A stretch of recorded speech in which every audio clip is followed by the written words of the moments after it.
His is the story of what an institution believed it knew before the world was invited to believe in a fairy tale. Long before engagement photos, before carriage rides and cathedral bells, quiet processes were already in motion. Systems designed not for romance, but for risk, not for emotion, but for consequence. When someone moves close to the crown, history has taught that affection is never the only factor that matters. Within Britain's security architecture, there are protocols that activate automatically. They do not require suspicion. They do not require scandal. They exist because the monarchy is not just a family, but a state asset. And in late 2016, one of those protocols was triggered. A senior royal had entered a fast-moving relationship with a foreign national who had an established public profile. The pace alone raised internal flags. Multiple meetings within weeks, international travel, growing media interest. Understanding guidance written decades earlier, that was enough to initiate a comprehensive background review. This review was not gossip. It was not driven by tabloids or palace rumor. It was produced by professionals whose job was to identify exposure, leverage, and long-term vulnerability. The resulting briefing circulated within a highly restricted circle of senior decision-makers. Its tone was unusually direct. From the outset, the document made clear that this was not a routine check. Analysts described a convergence of factors that, taken together, suggested elevated institutional risk. Not criminality, not malice, risk.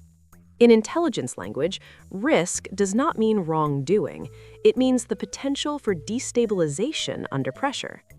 One of the earliest areas examined was behavioral patterning. Analysts reviewed public records, employment histories, interviews, and accounts from professional environments. What emerged was a repeated cycle seen across multiple domains: rapid closeness, intense alignment, followed by abrupt rupture when expectations shifted. Former colleagues were described as having initially glowing impressions that later turned strained. Professional relationships were noted to end suddenly rather than gradually. These observations were not moral judgments, they were pattern recognition. Internal assessments emphasized sensitivity to criticism and a pronounced reliance on external affirmation. In environments that reward constant approval, these traits can be adaptive. In environments built on hierarchy, restraint, and silence, they can become combustible. The review also examined financial visibility.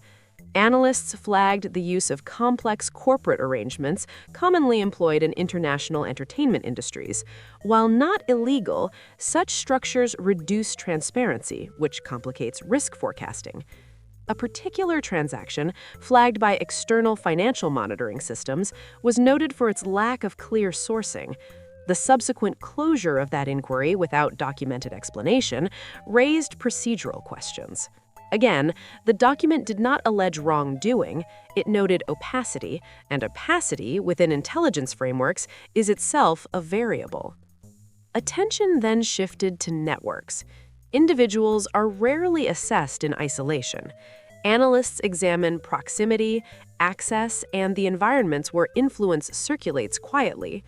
The subject was noted as a regular presence in elite social spaces designed to blend culture, politics, and commerce. These were not casual gatherings, they were curated rooms where introductions mattered. Several associations were documented not because they were improper, but because they overlapped with diplomatic, philanthropic, and political ecosystems. In intelligence terms, this is called alignment density. It does not imply coordination, it implies exposure. Timing, too, was noted. Certain social engagements coincided closely with personal transitions. Analysts stopped short of interpretation, but flagged repetition. Another section focused on narrative management. Long before public scrutiny intensified, the subject had engaged professional reputation advisors specializing in crisis containment. Analysts viewed this not as anticipation of wrongdoing, but as preparedness. Tools designed to shape public discourse were already in place. Social media activity was also assessed. Analysts identified dormant digital assets with the capacity for rapid amplification. In intelligence work, dormant does not mean inactive, it means reserved. Perhaps most striking was an early, indirect attempt at proximity. A brief, informal outreach to someone adjacent to royal security was documented after later digital recovery. It was not escalated at the time, it was logged later as context. No intent was assigned. Taken individually, none of these elements would have halted a relationship. Together, analysts warned of escalation under strain. The document concluded with a forward-looking assessment. It outlined a probable sequence: an initial surge of positive coverage, symbolic framing as modernization, followed by internal friction as institutional constraints collided with personal expectation. Media tone, it forecast, would eventually polarize. The final phase, analysts warned, could involve a public rupture that converted status into narrative leverage. The recommendation was cautious and procedural: slow integration, increase buffering, allow time for equilibrium. The briefing reached the highest level, and there it encountered something intelligence cannot model: love. Institutions are built on memory, but they are also shaped by fear of repeating past mistakes. By the time the assessment reached its final audience, the monarchy was already carrying unresolved ghosts.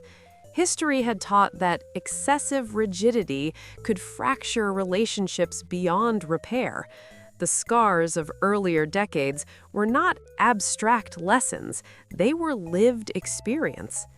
When senior figures weighed the findings, they did so alongside another reality: a younger generation increasingly skeptical of tradition, a media environment primed for symbolism, and a nation approaching a moment of political uncertainty.